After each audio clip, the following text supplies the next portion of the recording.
Nais nilang isulong ang autonomiya para sa Pilipinas na gawin itong protektorado sa ilalim ng Amerika.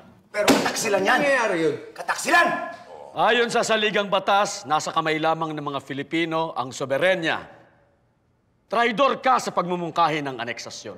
Kung magiging isang bansa man tayo, kailangan natin ng isang radikal na pagbabago. Mga kapatid, mayroon tayong mas malaking kaaway kaysa mga Amerikano. Ang ating sarili.